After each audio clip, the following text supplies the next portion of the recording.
Louvado seja Deus. Aleluia. Muito me alegrei quando eu vi a irmã Maria louvando ao Senhor. A gente só não sente a presença de Deus se a gente não der lugar. Feliz daquele que chegar na idade da irmã Maria sem precisar usar um óculos, igual eu tava vendo ela ler o negócio. Perguntei pro Francisco: ô irmão Francisco, ela não esqueceu o óculos não? Ou não, ela não usa óculos não. Eu falei: como assim, rapaz? Eu que sou eu, não enxergo mais nada. Se tivesse a luz aqui em cima não dá. Deus abençoe sua vida, viu, irmã Maria? Muito me alegrei ver a senhora louvando ao Senhor. Êxodo capítulo 4, versículo de número 21. Quem achou diz amém. Quem não achou diz misericórdia. Escola bíblica é bom para a gente aprender e procurar, viu? Quarta-feira, que hora? 7h30, escola bíblica. Pastora Cristina? Meu Deus, é forte, Brasil. Estou estudando Coríntios? Forte. Primeira carta aos Coríntios, é forte, né? Muito forte, graças a Deus. É lá onde a gente mais usa para Santa Ceia, né? Capítulo número 11. O principal versículo tem lá: examine se é uma coisa assim mesmo. É benção. Êxodo capítulo 4, versículo 21. Podemos ler? Amém. Diz assim o texto: e disse o Senhor a Moisés: quando voltares ao Egito, atenta que faças diante de Faraó todas as maravilhas que tenho posto na tua mão. Ponto e vírgula. Mas eu endurecerei o seu coração, para que não deixe ir o povo. Amém? Coloca a Bíblia no banco, dá a mão pro teu irmão do lado, olha para ele, dá um sorriso para ele, alegra a vida dele. Mostra os 32 dentro da boca. Não tem, só tem 2. Mostra os 2 assim mesmo. Dá um sorriso. A psicologia diz que se você se deparar diante de alguém que esteja sorrindo por mais de 3 segundos, é impossível essa pessoa não rir. Só se ela estiver muito amargurada de alma. Mas dentro dela ainda vai dar um sorrisinho de canto de boca. Então olha pro teu irmão aí, dá um sorriso para ele, alegra a vida dele. Aleluia. Fala para ele assim: ei, não, pelo amor de Deus, eu que vim de lá de longe não tô desse jeito. Faz biquinho pentecostal, fala assim: ei, Jesus te ama. Fala a parte difícil agora, fala assim: e eu também. Olha para ele e fala assim: ei, vou te falar algo. Não te escandalize. Mas eu descobri. Ou vou descobrir. Nesta noite. Que você é um ET. Ixi, nem todo mundo falou, meu Deus. Olha pra ele e fala de novo: ei. Eu falei. Porque o pastor mandou. Mas nem eu sei se tu é um ET. Mas olha, presta atenção. Olha lá pro pastor. Que ele vai falar algo. Você é um ET. Por quê, pastor? Porque você vive, mora, faz planos nessa terra, mas o teu lugar é no céu. Oh, glória! Estamos nesse lugar e nessa terra é só de passagem. Levanta tuas mãos aos céus, curve a cabeça, fecha o teu olho e vamos orar.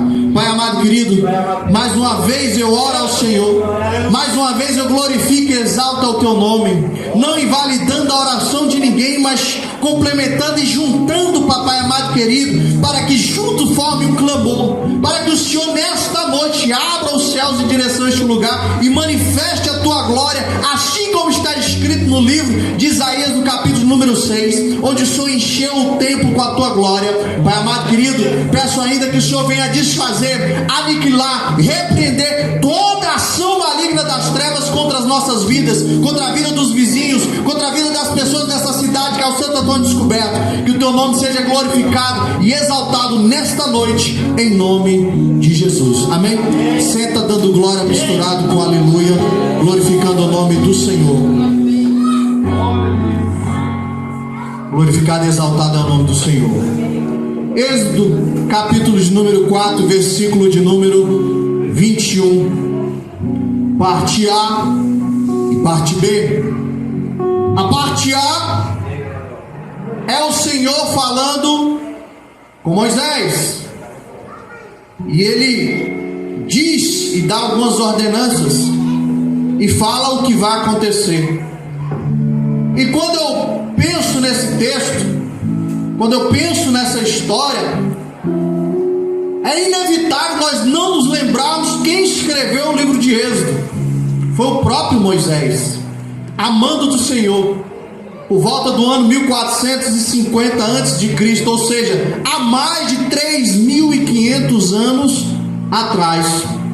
E uma curiosidade, abro aqui um parênteses dentro da pregação, que o final do livro de Êxodo vai falar da morte do Senhor diante da terra prometida. A Bíblia diz que o Senhor mandou que ele subisse sozinho para aquele monte e que ele olhasse a terra. E depois que ele olhou, Deus falou: agora morre. E ali Moisés morreu, e o corpo dele foi escondido por um anjo do Senhor. E há algumas conjecturas, alguns estudos, levando em consideração até alguns evangelhos apócrifos que não estão na Bíblia, que já foram Bíblia e hoje não são mais, mas que explicam que o corpo de Moisés foi escondido por um anjo para que o povo não idolatrasse. Nós que somos nos dias de hoje, conhecedores da palavra, nós idolatramos tantas coisas. Nós idolatramos o jogo de futebol que foi agora, a seleção perdeu e todo mundo ficou triste. Não é verdade? Simplesmente por um jogo de futebol. Idolatramos muitas vezes nosso filho, nossa mãe, nossa esposa, nosso marido. Idolatramos nosso serviço, idolatramos as nossas vestes, idolatramos às vezes o nosso instrumento, idolatramos tantas coisas. E provavelmente, se Moisés, depois de morto, se o povo tivesse acesso ao seu cadáver, ao seu corpo, provavelmente nós teríamos a múmia de Moisés até hoje sendo idolatrada na face da terra. E uma coisa que Deus não divide, meu irmão, é a glória dele e a adoração dele com ninguém. Mas o interessante é que, se Moisés foi quem escreveu o livro de Êxodo, e no final do livro fala da sua morte, nós chegamos aqui a duas conclusões. Primeira, ou Deus revelou a Moisés a sua própria morte, e ele escreveu antes mesmo de subir ao monte.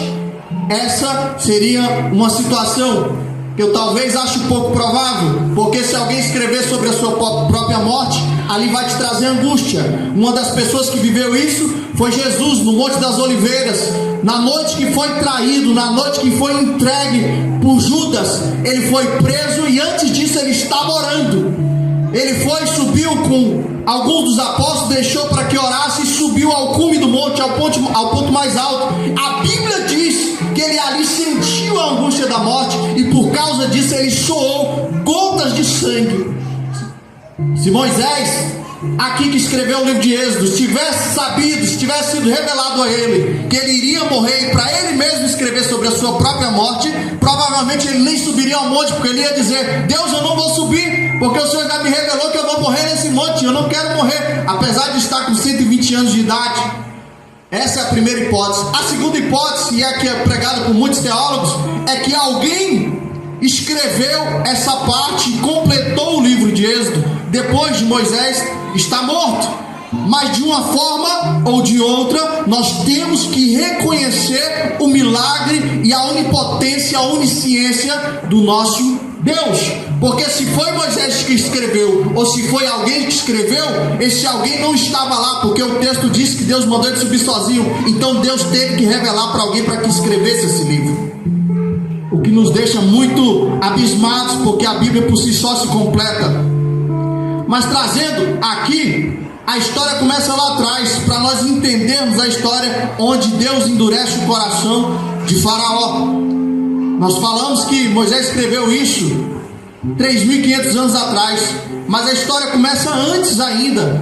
Antes dos 3.500 anos, aproximadamente 4.100, 4.200 anos, 600 anos antes de Moisés escrever esses livros, Jacó estava com seus 12 filhos e tinha uma promessa.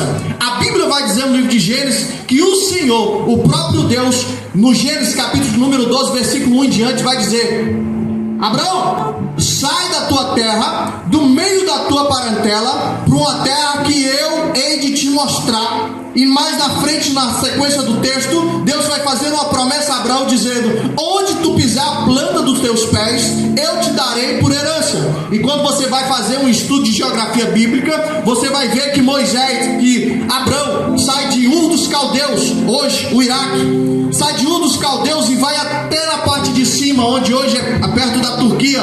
Ele continua sua trajetória e desce beirando o mar e vai até um lugar perto da faixa de Gaza hoje, onde tem lá muito conflito, muito grupo terrorista. E chega no momento onde Deus avisa ele e fala: Abraão, vai vir fome sobre a terra, desce para a terra do Egito, que lá eu vou te guardar, porque eu tenho uma promessa contigo. A Bíblia diz, na sequência do livro de Gênesis, que Abraão desce, fica na terra do Egito, passa o período de fome e Deus manda que ele retorne para o mesmo lugar onde ele estava, pertinho da faixa de Gaza, pertinho do Rio Jordão, pertinho do Mar Vermelho, e ali ele finda seus dias.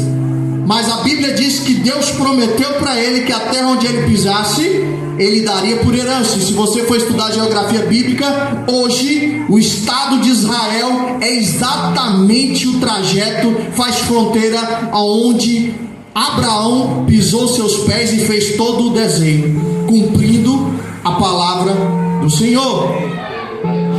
Mas Abraão morreu e não tomou posse dessa terra, apesar de ter comprado um pedaço para ele enterrar sua esposa Sara e ser enterrado ele mesmo.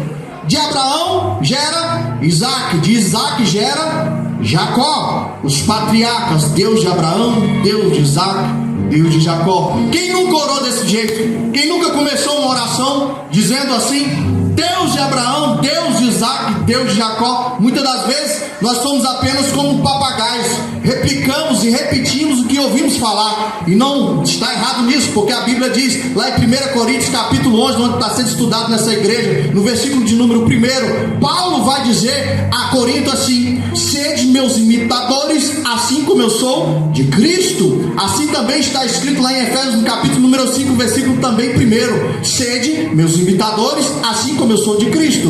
Imitar o pastor Francisco numa pregação não é pecado. Imitar o irmão tocando a guitarra no louvor não é pecado, não é erro. Imitar o jeito que a pastora Cristina ministra as aulas aqui não é pecado. Copiar um texto na internet e replicar não é pecado, não é erro, pelo contrário, é bíblico. Pecado é você copiar as dancinhas do TikTok, os palavrão que tu escuta no serviço e a mau caratice de comprar e não pagar e ainda achar que é crente e tá tudo certo. Eu vim de longe, não foi para alisar ninguém, foi para pregar a palavra. Mas a Bíblia diz que Deus de Abraão, Deus de Isaac, Deus de Jacó. Jacó passa pela mesma situação. E a Bíblia vai dizer que quando ele tinha os seus 10 filhos, o último deles era José. Depois disso veio mais 2. Mas José estava ali e foi vendido aos 17 anos de idade como escravo. Tudo dentro de um plano de Deus. A Bíblia diz, você conhece a história, que José é vendido da situação lá onde ele morava com os pais, com o pai dele, com a mãe dele, com Jacó e suas 4 mulheres. A Bíblia diz que José é vendido como escravo. Lá ele é comprado por Potifar. Lá por Potifar ele cria-se uma situação maligna e ele é preso. Na cadeia ele se destaca. Lá ele tem uma revelação para 2 homens. Um ia morrer e o outro ia viver. O que viveu, ele era copeiro do rei. E certo dia, o rei Faraó, que é um título, não é o nome da pessoa, mas o Faraó na época, tendo um sonho de 7 vacas gordas e 7 vacas magras, depois 7 espigas cheias e 7 espigas vazias, se atormentou e chamou todos os magos, todos aqueles adivinhos da terra do Egito, para revelarem o sonho dele. Mas ninguém revelou, até que o copeiro do rei lembrou, depois de 2 anos, tinha saído da cadeia, mas José ainda estava lá preso. E ele lembra: rei, se o senhor me permite falar dentro da minha insignificância, mas eu conheço alguém que pode revelar o teu sonho, que pode trazer algo a ti de verdade. E quem é esse? É José. Ele é servo do Deus vivo. Ele pode ouvir o teu sonho e falar o que Deus quer falar com você. Glória a Deus. A Bíblia diz que mandam chamar José. E sabe qual que é a primeira coisa que fazem, pastor Francisco? A Bíblia diz que ele estava preso, mas ele tinha a chave da cadeia. A primeira revelação nessa noite da parte do Senhor é bíblica. Crente que é crente, meu irmão, ele pode andar em qualquer lugar, em qualquer situação de perseguição, mas lá Deus vai te exaltar. Basta você continuar crente na tua fé, acreditando no Deus vivo. Mas a Bíblia diz que quando vão chamar ele, talvez até se confundiram. Você é o carcereiro, eu vim buscar José. E talvez ele fale: não, eu sou José. Como você é José? Eu vim buscar um preso. Você está fora da prisão? Eu falo: não, é porque o chefe da prisão, ele me deu essa outorga, ele me deu essa autoridade de cuidar da prisão. Eu cuido dos outros presos. Tudo bem, assim seja. Mas o rei manda te chamar para quê? Porque ele teve um sonho, está atormentado e precisa de alguém que revele. E não teve um mago, não teve um mestre, não teve um religioso aqui no Egito que revelasse o sonho dele. Mas o copeiro do rei intercedeu a teu favor. A Bíblia não diz, mas talvez a gente possa conjecturar dizendo: José falando para ele: eu lembro dele, Deus me usou e para revelar o sonho dele se cumpriu.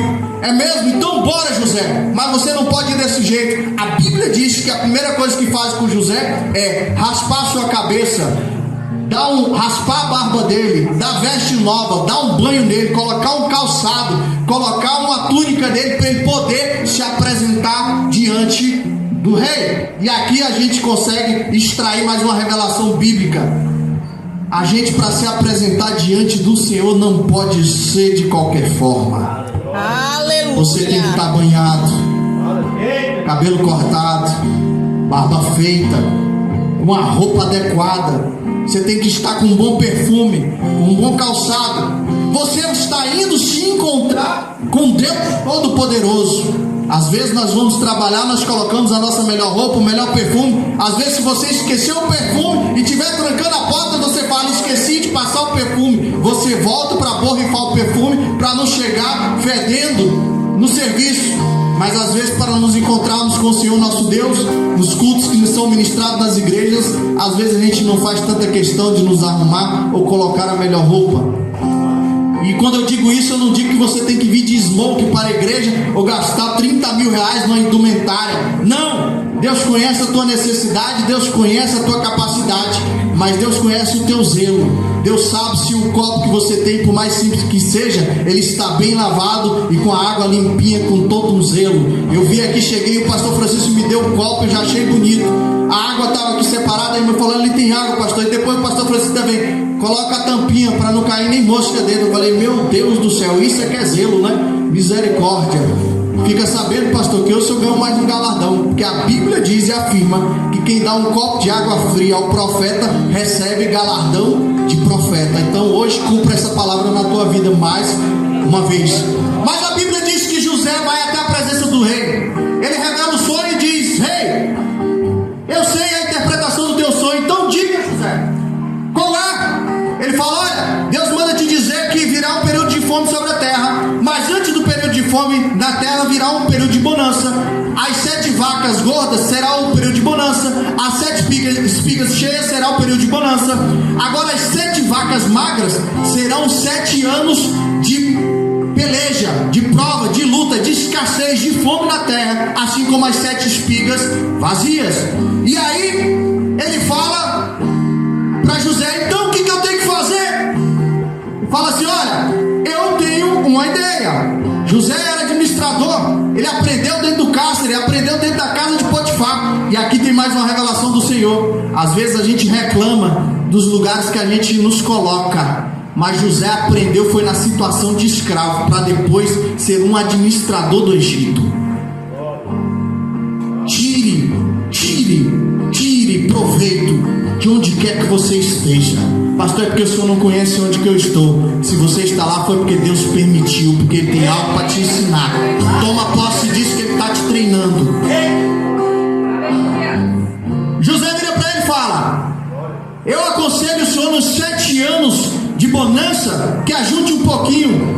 Vamos construir silos, vamos construir depósitos, e de tudo que vier a gente guarda a quinta parte, 20%. 20% a gente não come, 80% a gente cega a população, e os 20% nós vamos guardar e estocar para os outros 7 anos sequentes.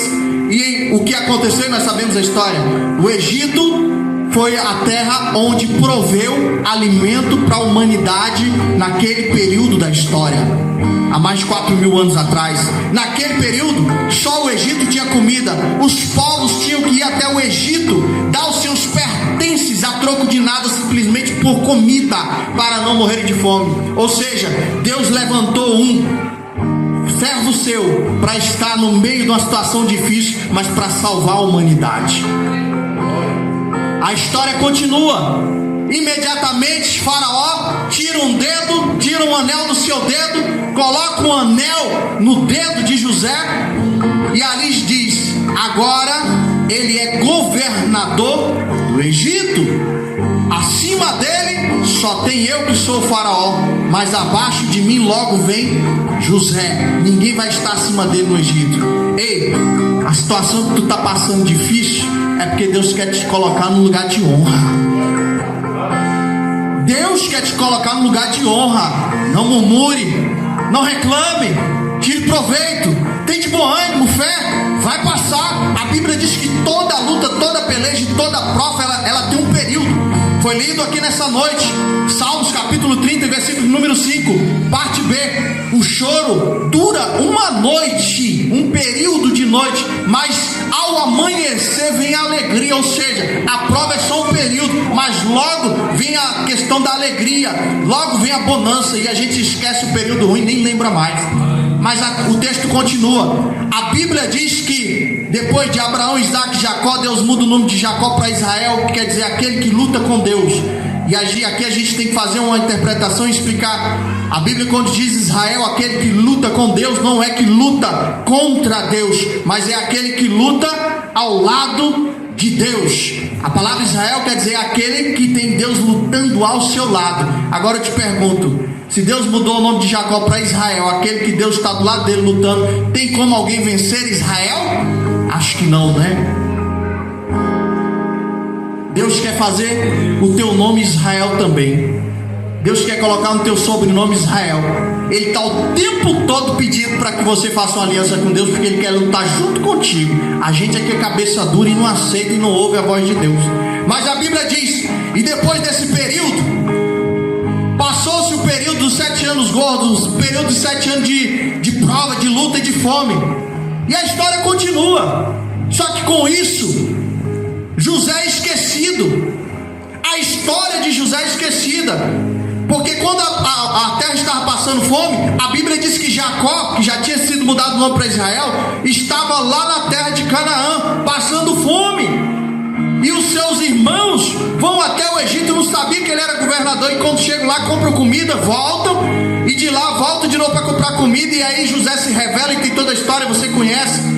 A Bíblia diz que quando José estava no Egito com sua esposa e seus 2 filhos, Faraó manda buscar a família de José. A Bíblia diz que sai Jacó com 70 pessoas.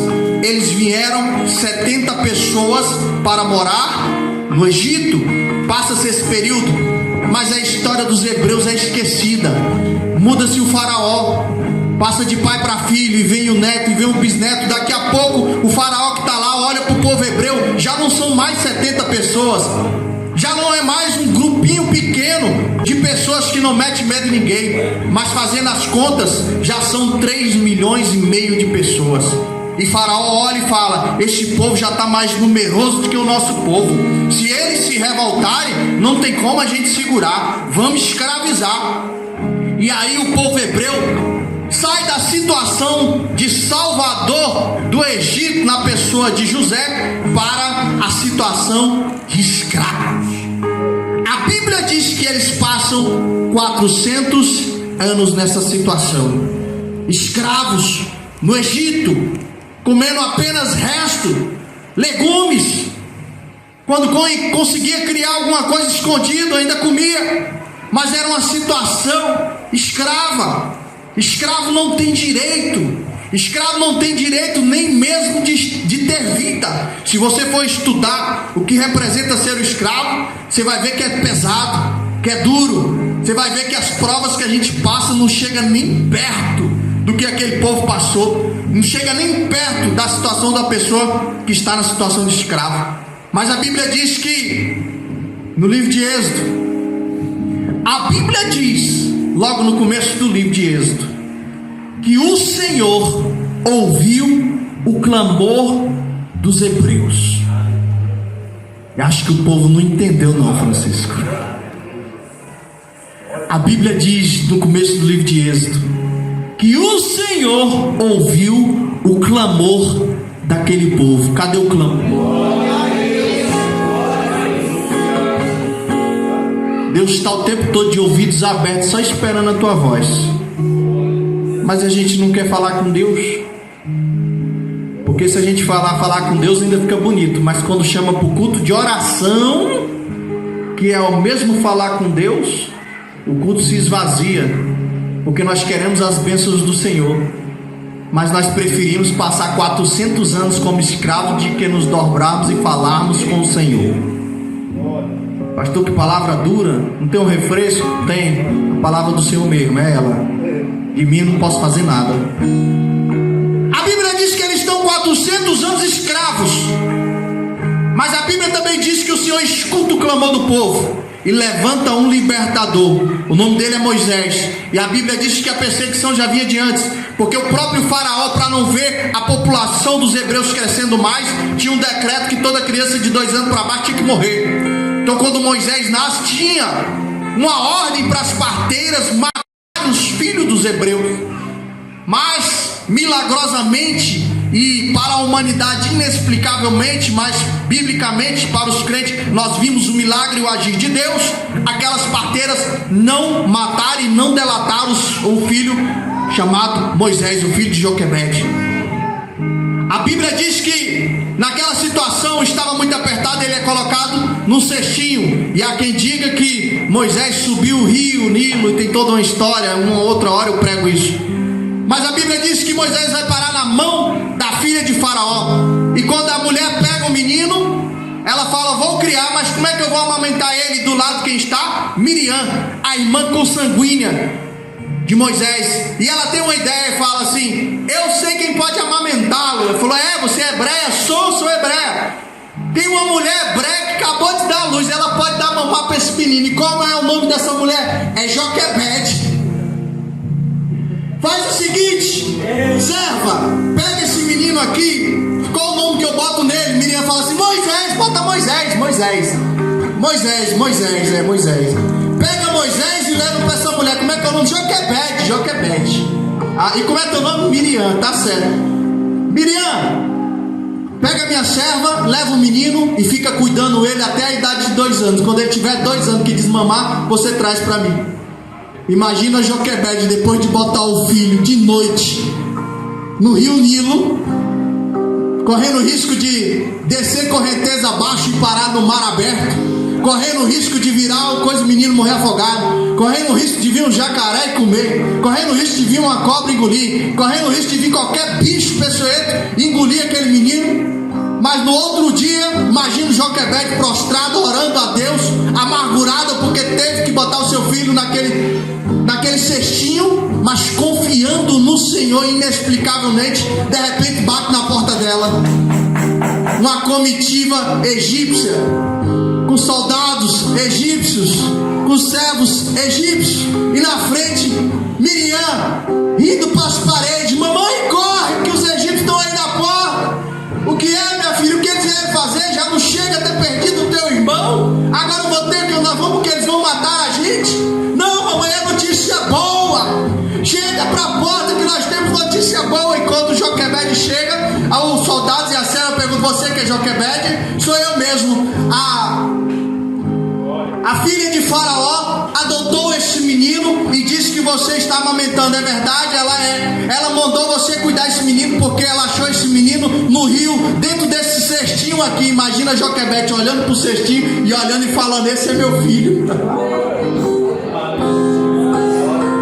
Pode deixar que eu cuido, e vou cuidar como se fosse meu filho.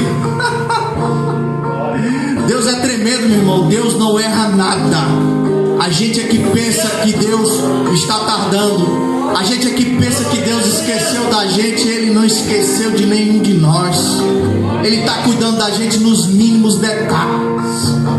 Ele está cuidando da gente até a hora que a gente acha que Ele não está fazendo nada, e Ele está trabalhando em nosso favor. Mas a história continua. Moisés é criado por Joquebede. Depois de 2 anos ele vai para o palácio. Sabe quantos anos ele passa no palácio?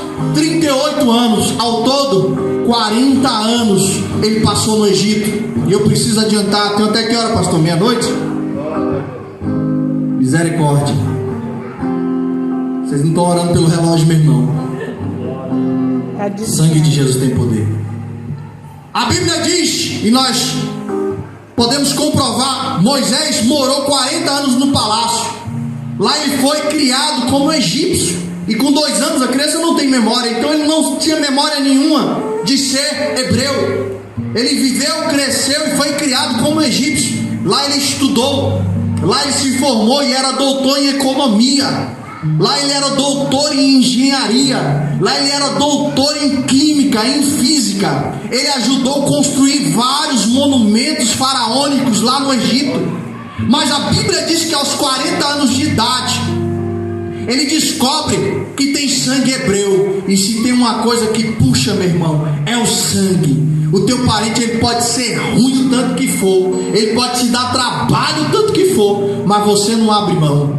É difícil você abrir mão. Que digam as mães que o filho dá trabalho tanto que é ingrato até umas horas, mesmo assim a mãe está lá sempre de braços abertos, de coração aberto, para receber o filho e estender a mão mais uma vez. Mas a Bíblia diz que Moisés, o sangue puxa, ele descobre. E de repente, depois que ele descobre que é hebreu, ele vê um egípcio castigando o hebreu, batendo com chicote a ponto de matar. A Bíblia diz que Moisés se enfurece a ponto de pegar aquele egípcio e matar com as próprias mãos. A Bíblia diz que Moisés, depois de matar, enterrou ele na areia. E dali ele foge, deixa o hebreu fugir. Vai para casa, meu irmão. Shalom Adonai, que a paz do Senhor esteja contigo. Ele volta. Quando é no dia seguinte, a Bíblia diz que foi no dia seguinte. Está no livro de Êxodo, é só ler. A Bíblia diz que Moisés vê 2 hebreus brigando. E aquilo ali deixa ele pasmado. Ele fala assim: rapaz, vocês são do mesmo sangue. Vocês são hebreus e estão brigando. E aí aqueles hebreus viram para ele e falam: não é tu, Moisés? Não foi tu que matou um egípcio ontem? O que você está falando? A Bíblia diz que no mesmo momento ele pensa aí: já descobriram que eu matei um egípcio, a pena para isso é morte. Faraó já quer me matar, não tem jeito, eu vou fugir. A Bíblia diz que Moisés, aos 40 anos de idade, ele foge para Midian. Ele atravessa todo o deserto e vai para a terra de Midian. Lá ele encontra Jetro, encontra as filhas de Jetro, casa com a mais velha, que era Zípora, e ali ele passa 40 anos no deserto cuidando de ovelhas. Pastor, sabe o que eu descubro com isso? Não tem faculdade, não tem formação, não tem nenhum estudo que vá nos formar para ser pastor, a não ser cuidar de ovelha. Moisés estudou 40 anos nas melhores escolas da humanidade na época, com os egípcios. Depois Deus faz ele ficar 40 anos cuidando de ovelha, aprendendo a cuidar de ovelha. Quando Moisés passa-se 40 anos, a Bíblia diz que ele está lá perto do Monte Horebe. Moisés já está com 80 anos de idade. A Bíblia diz que tem uma sarça ardente.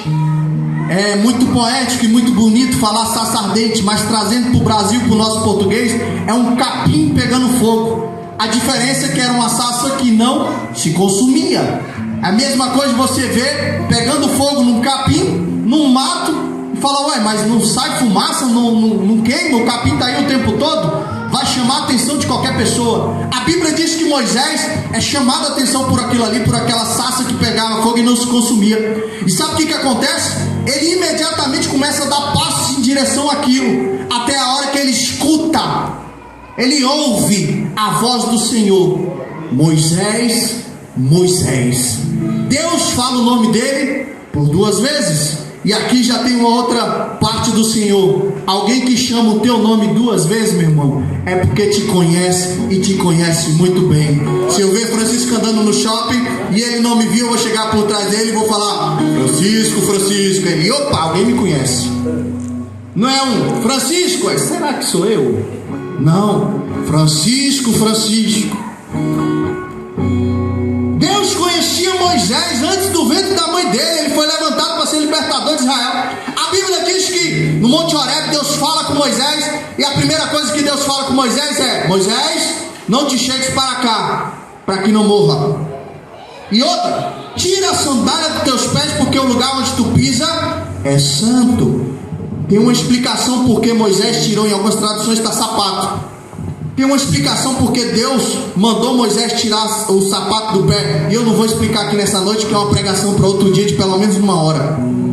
Mas um dia eu vou vir aqui pregar o sapato de Deus, e a gente vai falar dessa sandália de Moisés. Mas a Bíblia diz que Deus manda ele tirar a sandália e começa a falar com ele: Moisés, eu ouvi o clamor do meu povo. Eles estão cativos há 400 anos, mas eles resolveram clamar a mim, e eu ouvi. E eu vou libertar o meu povo. E você que vai fazer essa obra. É você que eu vou enviar para libertar o povo do Egito. Moisés, a primeira desculpa dele é falar: eu? Quem sou eu? Não sou ninguém, manda outro. Deus fala: é você mesmo, pode ser ninguém, mas eu vou contigo. Senhor, mas eu não posso, porque eu tenho a língua pesada, eu sou de fala pesada. Alguns dizem que Moisés era gago. E Deus fala com ele: Moisés, é tu mesmo, tu é gago, beleza. Eu vou levantar teu irmão, Arão. Lembra dele? É, lembro, pois é. Ele está lá até hoje, eu vou mandar ele vir a teu encontro no exército, tá bom? Eu vou falar contigo, tu fala com ele, ele vai falar com o povo. A Bíblia diz que, eu preciso adiantar, a Bíblia diz que Moisés volta para casa, fala com Zípora, fala com seu sogro Jetro, fala assim: meu sogro, Deus falou comigo. Foi mesmo, o que ele falou? Ele disse que é para mim ir para o Egito, porque ele vai libertar o povo. É mesmo? E aí? Eu quero um conselho do Senhor. Eu vou ou eu fico? Rapaz, se foi Deus que falou, quem sou eu para falar alguma coisa? Tu vai logo, moço. A Bíblia diz que ele pega os 2 filhos, pega a mulher dele, Zípora, e vai. Quando dá caminho de um dia, os meninos ficam com febre a ponto de morrer. A Bíblia diz que Zípora mesmo circuncida os meninos, fazendo aliança com Deus. E ali ele entende que naquele momento o fardo não era para ser carregado junto com a família. Naquele momento o fardo tinha que ser carregado só ele. A Bíblia diz que Zípora e seus filhos voltam para a casa de Jetro, pai dela. E Moisés continua a jornada, se encontra com Arão, que era irmão dele, vai para o Egito. Aí a Bíblia diz, na sequência, que Deus lança 10 pragas no Egito. E aqui é uma coisa que sempre me deixou contrariado. Qualquer um que parar para pensar um pouquinho na palavra do Senhor vai ficar contrariado com isso, porque o Senhor disse que ia libertar o povo. O povo já estava 400 anos cativo. A Bíblia vai dizer em Isaías, capítulo número 43, que agindo Deus, quem impedirá o seu agir? Não tem quem possa impedir o agir de Deus. Então, para Deus tirar o povo do Egito, era só ele falar: sai. Quem era que ia impedir? Deus poderia ter matado todos os egípcios e deixar o povo sair sem problema nenhum, mas Deus não fez assim. Aí no texto que nós lemos, vai dizer na parte B: mas eu endurecerei o seu coração para que não deixe ir o povo. É contraditório, meu irmão. Se você pegar só esses textos e não for cavar as escrituras, se você não for examinar os textos bíblicos, você vai chegar até a heresia de dizer que é contraditório. Porque o mesmo Deus que diz para Moisés que vai libertar o povo, que ele que foi levantado para fazer essa obra, é o mesmo Deus que diz que vai endurecer o coração de Faraó, que manda em tudo, para não libertar o povo. Olha, peraí, se o Senhor está dizendo que vai libertar o povo e vai estar dizendo que vai dizer para Faraó para ele não deixar, como é que o povo vai ser liberto? E aqui a gente chega a uma conclusão, meu irmão. Se você quiser enfrentar Deus, Deus topa, Deus compra essa briga. Quer enfrentar Deus? Não tem problema. Ele tem toda a paciência do mundo, porque ele nem está limitado ao Cronos, que é o nosso tempo, mas o tempo dele é o Kairos, não tem tempo. Ele é antes do tempo e será depois do tempo. Ele tem todo o tempo do mundo.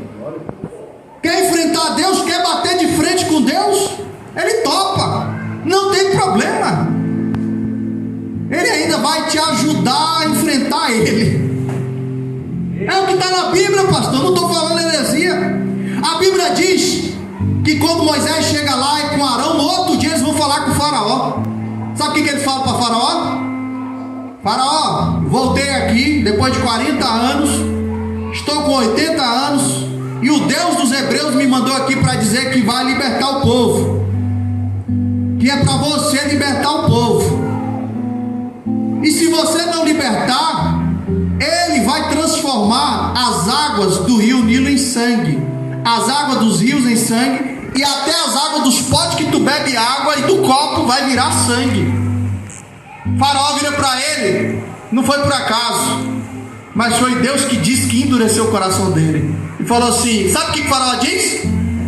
Quem é esse teu Deus que eu não conheço? E quem é ele para vir aqui fazer alguma coisa? Eu sou o filho do Deus Ra, do Deus Sol, e o rio Nilo é um Deus. Ele mesmo vai enfrentar esse Deus dos Hebreus. Sabe o que a Bíblia diz? Que na sequência Deus fala com Moisés, fala: vai para a beira do rio Nilo. Moisés, cadê o cajado que eu te dei? Tá aí? Tá. Toca nas águas, que ela vai tornar em sangue. A Bíblia diz que quando Moisés encosta o cajado nas águas, as águas do rio Nilo se tornam em sangue. Imediatamente as águas dos rios se tornam em sangue. Imediatamente as águas dos potes de água, da cisterna, dos copos de água que eles tinham para beber, tudo se tornou em sangue, com exceção da vila dos Hebreus. Lá tinha uma fonte que jorrava água limpinha.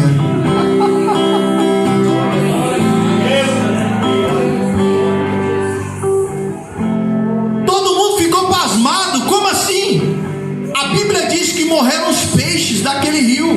Não tinha mais vida. Como é que vai viver no meio do sangue? Não tinha como. Morreu tudo. Sabe por que Deus fez isso? Para combater aquela crença que eles tinham no Deus do rio Nilo, onde tinha uma estátua que a metade era homem e a metade era peixe. Alguém conhece alguma coisa parecida? Metade pessoa e metade peixe? Sereia. As sereias, né? Na Disney tem até a pequena sereia. Nada mais é do que a adoração do mesmo Deus do rio Nilo. E às vezes a gente engole aceito sem saber nem o que está vendo ou cultuando. Mamãe, achei tão bonita essa sereiazinha, compra para mim. Toma, minha filha. Não é assim? A Bíblia vai dizer em Oséias capítulo 4, versículo 6, que o povo erra por falta de conhecimento. Assim também diz Isaías capítulo 5 no livro de Mateus: errais por falta de conhecimento, vai cativo por falta de conhecimento.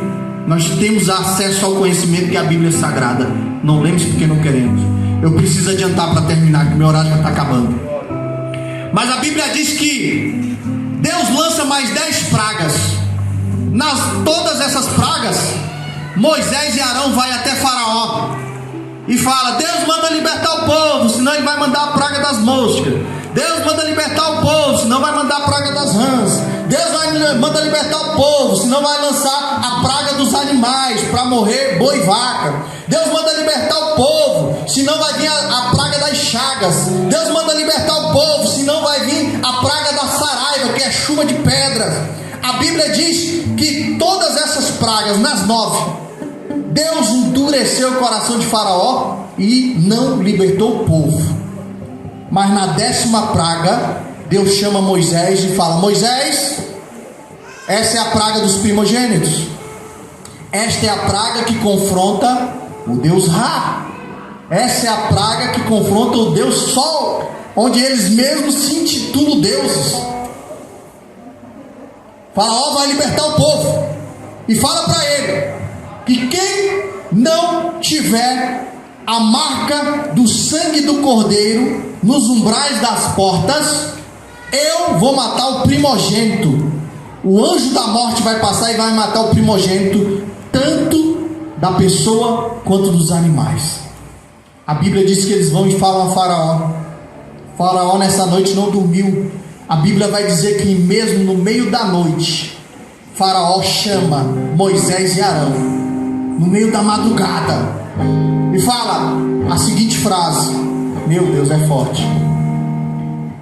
Moisés, pega o teu povo e vai embora, e faz o seguinte: põe a mão aqui na minha cabeça e me abençoa. Tu está entendendo, meu irmão? Aquele que perseguiu os hebreus teve que se dobrar e reconhecer o Deus dos hebreus como o Deus supremo. E tem hora que a gente ainda desfalece, nem a gente acredita que Deus pode fazer na nossa vida. Faraó teve que reconhecer, está na Bíblia. Está aqui, livro de Êxodo. Eu tenho certeza que você já leu a Bíblia toda. Não responda para mim, fica para você pensar. Pastor, sim, mas e a parte do contraditório? Por que Deus não libertou logo o povo? Sabe por quê, meu irmão? Quando você vai estudar e entender as 10 pragas do Egito, presta atenção. Isso aqui é para a tua vida, para tu colocar em prática na tua vida ao sair dessas portas. É mais fácil Deus tirar o povo do Egito do que tirar o Egito de dentro do povo. Eita Deus. Às vezes a gente se pergunta: por que minha bênção não chegou? Deus usou o pastor e ele teve uma visão comigo, dizendo que Deus ia entregar a minha bênção, mas ela não chegou. Eu fui em outra igreja e outro pastor falou a mesma coisa, mas ela não chegou. Às vezes o Egito está dentro de você ainda, meu irmão. Às vezes você está dando lugar e praticando, tendo práticas lá da época que tu morava no Egito. Foi preciso Deus lançar 10 pragas naquela terra para o povo parar e olhar. Tantos egípcios que tiveram a oportunidade de se converter, e muitos se converteram, eram prosélitos. Os prosélitos são não-judeus que converteram ao Deus dos hebreus. Deus teve que mostrar para aquele povo, tanto para os hebreus, 400 anos escravos já com práticas absurdas, quanto para o povo egípcio, que ele é o Deus supremo, que ele está acima de qualquer Deus, que não tem Deus nenhum na face da terra que possa contra o nosso Deus. Só depois disso ele tirou o povo do Egito. E detalhe, o povo estava como escravo, mas saiu de lá como bilionário. Pastor, me prova. A Bíblia diz que Deus avisa Moisés: Moisés, o povo vai sair, e quando sair, bata na porta dos egípcios, que eles vão entregar riquezas para o meu povo. E assim os hebreus fizeram. Quando estavam saindo do Egito, 3,5 milhões de pessoas lideradas por Moisés e Arão, eles passavam pela rua, batiam na porta, e quando abriam a porta, os egípcios entregavam ouro, prata, mirra, óleo e animais para eles levarem. Saíram de lá riquíssimos. Pergunta se eles lembraram do tempo da prova de escravo. Aonde? Estava tudo cheio do ouro e de riqueza, irmã Diane. Estavam ricos. Tem um pastor amigo meu que disse que a gente é hipócrita. Eu falei: por quê, pastor? Ele falou: porque quando a gente está na prova, a gente fica igual o Tiririca. Eu quero morrer, né? Mas quando a prova passa, aí você pergunta: e agora, meu irmão, quer morrer aqui? Morrer que nada mesmo, deu fora. Agora que chegou a bênção, eu vou morrer pra quê?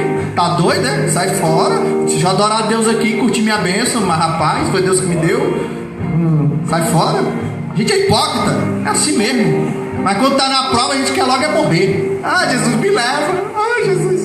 Deus olhando lá e disse: para de frescura, rapaz. Já tu não vai nem lembrar disso aí, rapaz. Esqueceu das promessas que eu te fiz, tem como fazer. Levanta a cabeça, sai do Egito, tira o Egito de dentro de você. Pastor, com essa história todinha, o que o senhor quis dizer pra gente? Aqui a gente extrai algumas coisas. Para encerrar, já na reta final, 4 coisas eu quero te mostrar dentro do que a gente pregou nessa noite. A primeira: se Deus prometeu, Ele vai cumprir, meu irmão. A promessa da terra dos hebreus, eles só foram tomar posse 440 anos depois. Mas a promessa que Deus fez aos patriarcas, ela foi cumprida e está até hoje, que é o Estado de Israel.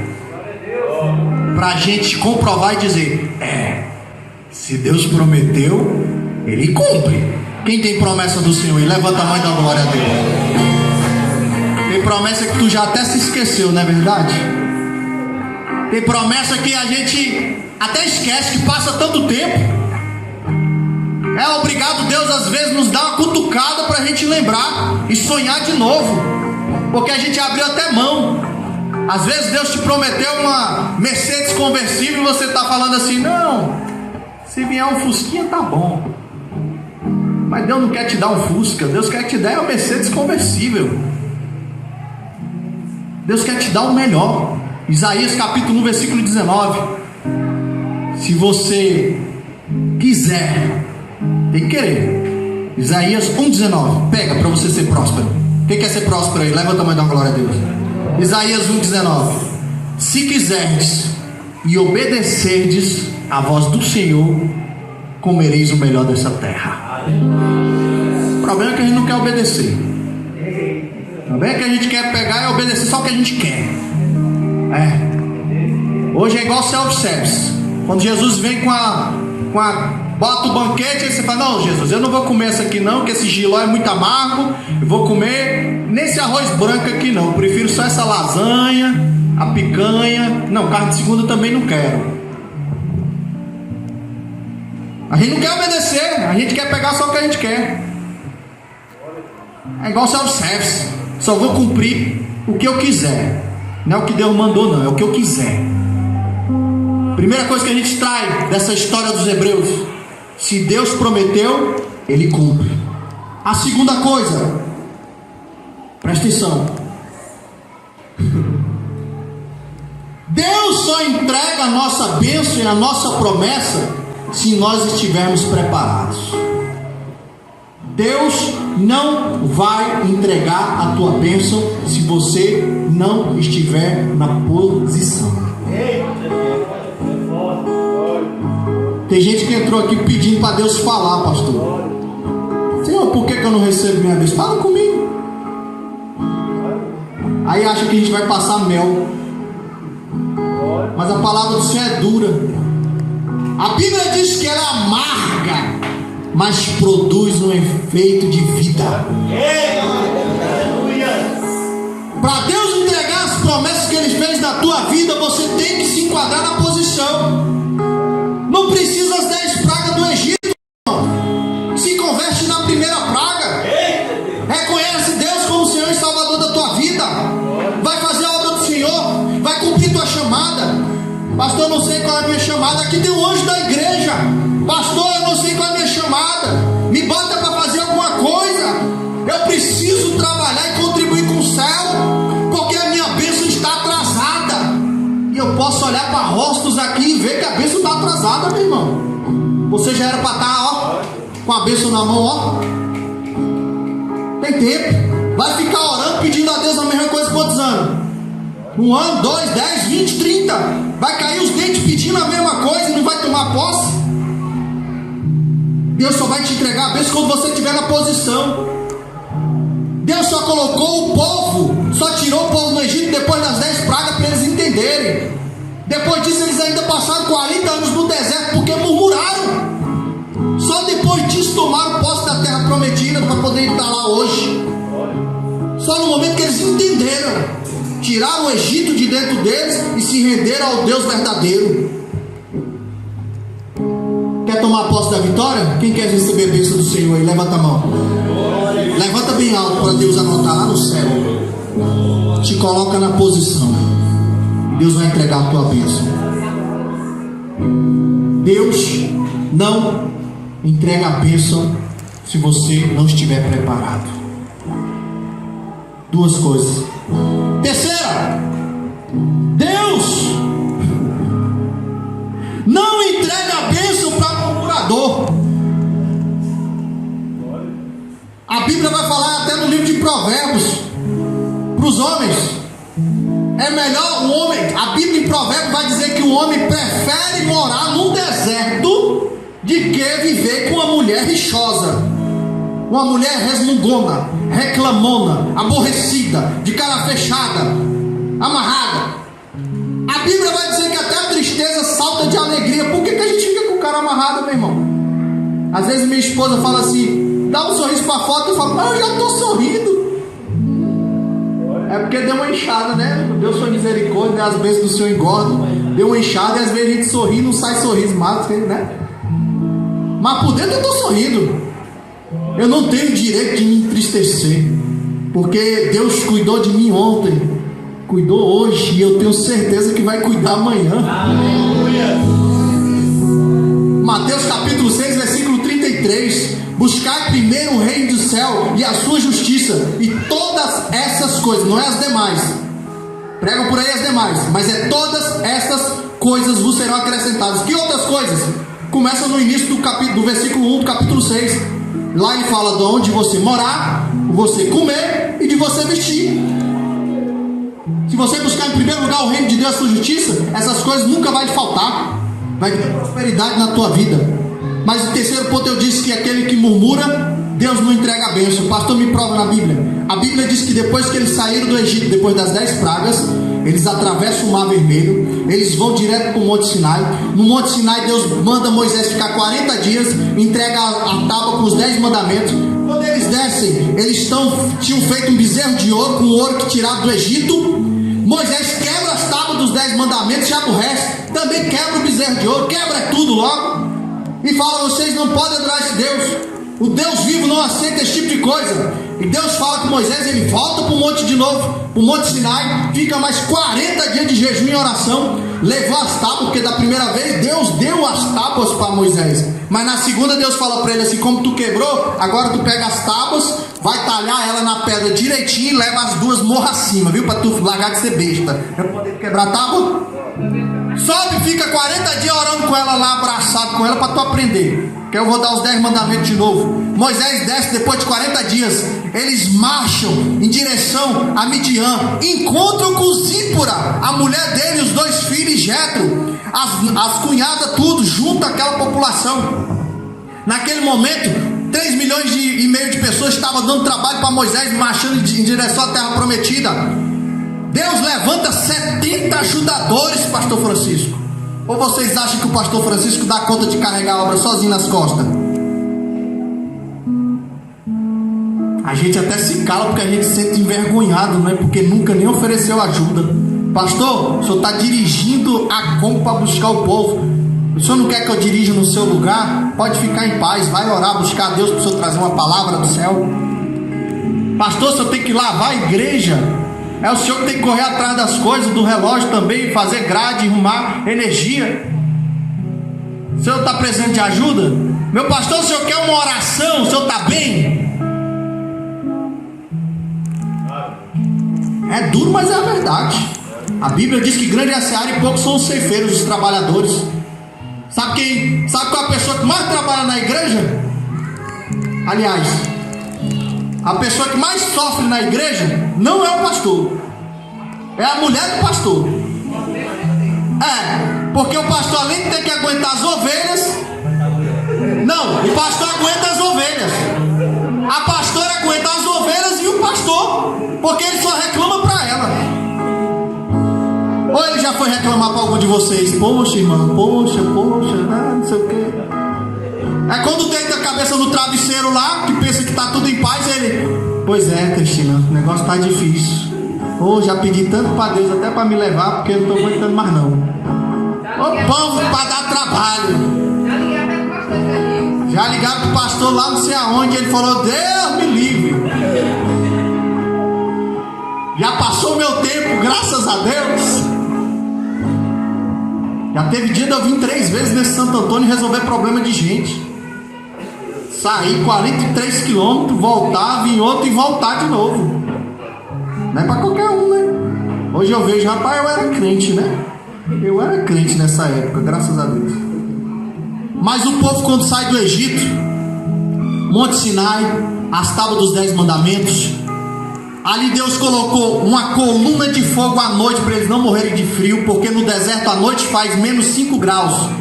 Botou uma nuvem de dia, porque no deserto à noite faz quase 65 graus.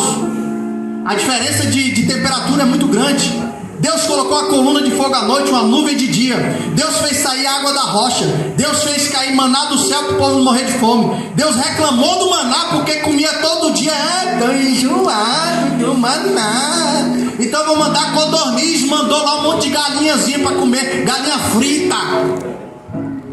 Deus tinha matado os soldados de Faraó na passagem do Mar Vermelho.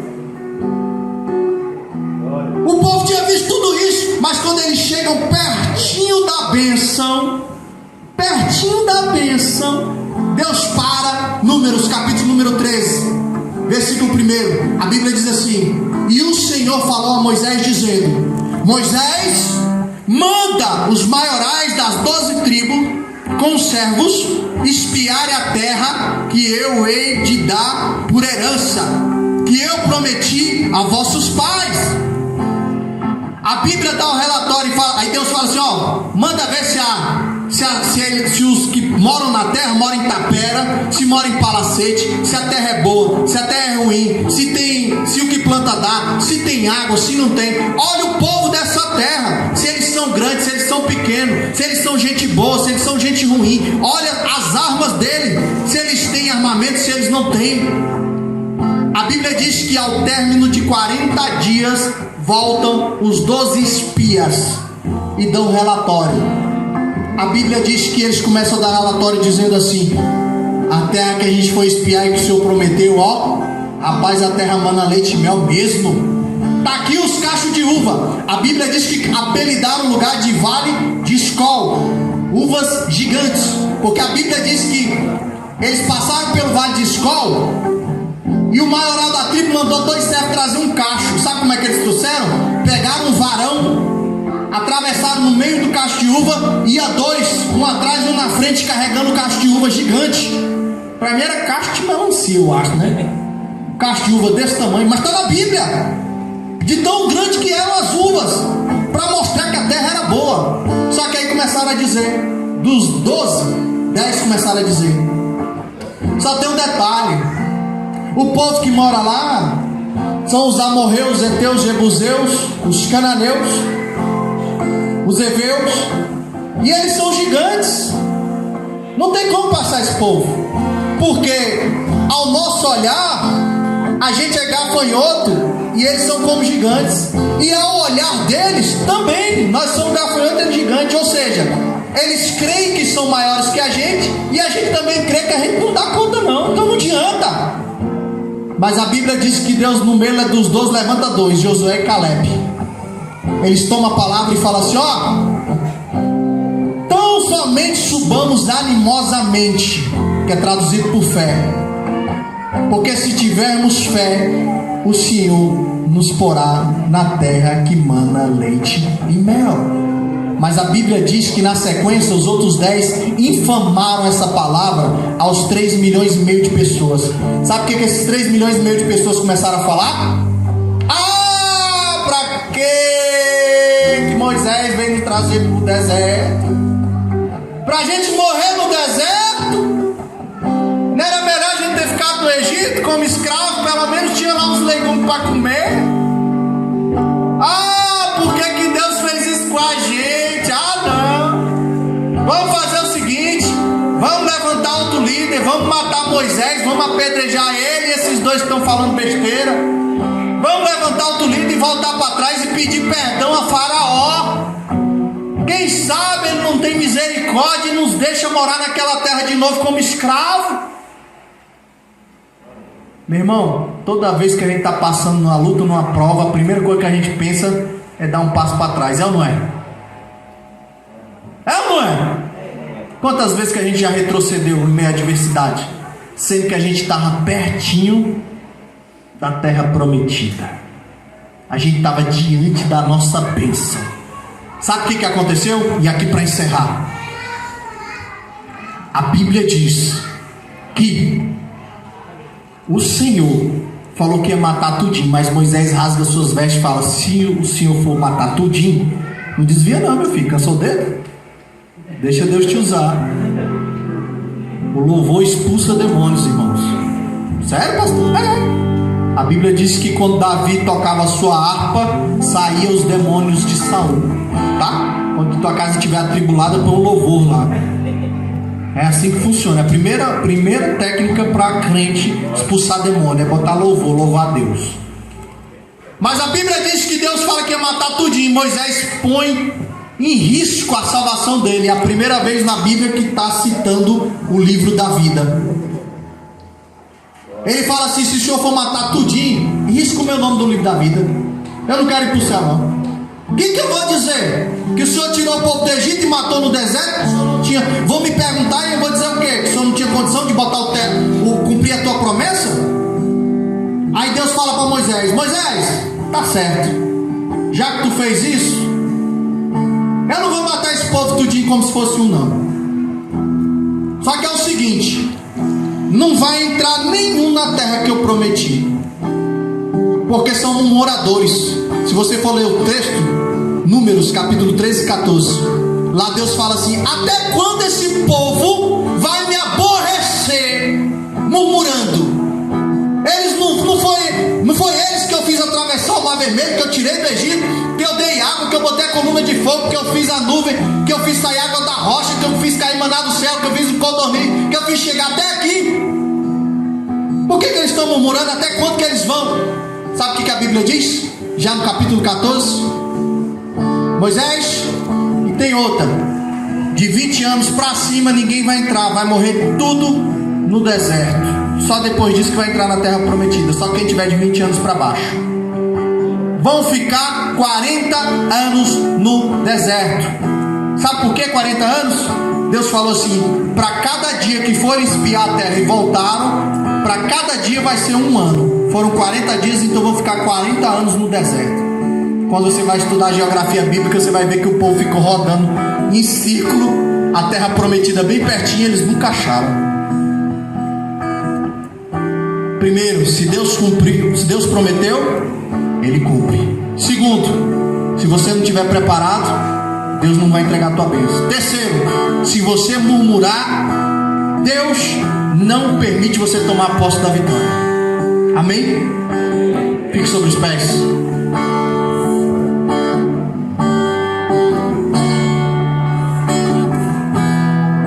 Louvado seja Deus.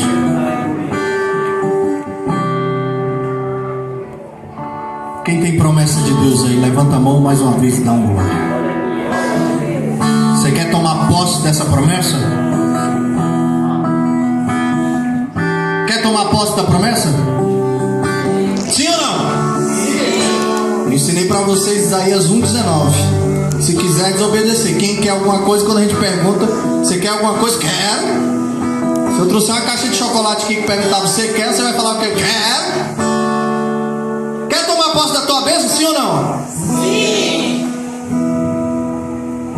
Você tem que sair do Egito, tirar o Egito de você, não murmurar e estar preparado para receber essa bênção. Pastor, como é que eu faço isso? Estando na presença do Senhor. Não tem outra forma. Se tivesse outra forma, eu não estava nem aqui pregando, eu estava em outro lugar.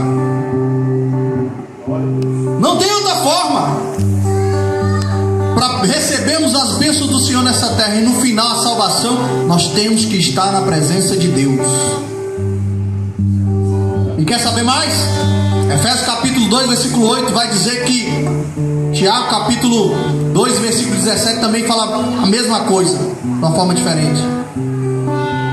Mas não adianta só eu bater no peito e dizer que estou na presença de Deus. É muito fácil fazer um apelo, você vir aqui e fazer uma aliança com Deus. É muito fácil eu mandar você vir aqui na frente, ungir tua cabeça. Isso é fácil.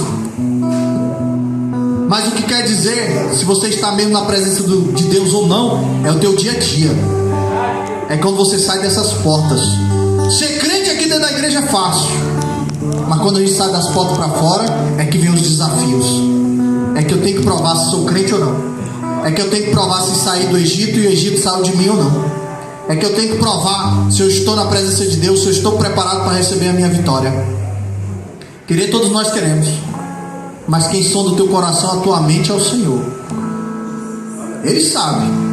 Quando eu pergunto se você quer receber a bênção ou se você está na presença de Deus, Ele sabe. A Bíblia vai dizer assim, ó, não se engane, Deus não se deixa escarnecer. Não tem como enganar a Deus. É impossível. É impossível. Quer tomar posse da tua vitória? Tem que estar na presença de Deus. E como eu disse, no livro de Efésios capítulo 2, versículo 8, também no livro de Tiago capítulo 2, versículo 17, vai dizer que se você estiver na presença de Deus, inevitavelmente você vai gerar frutos.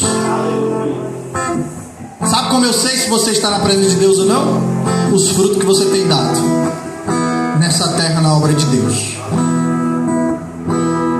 Coloque tuas mãos assim, ó. Olha aí para tuas mãos.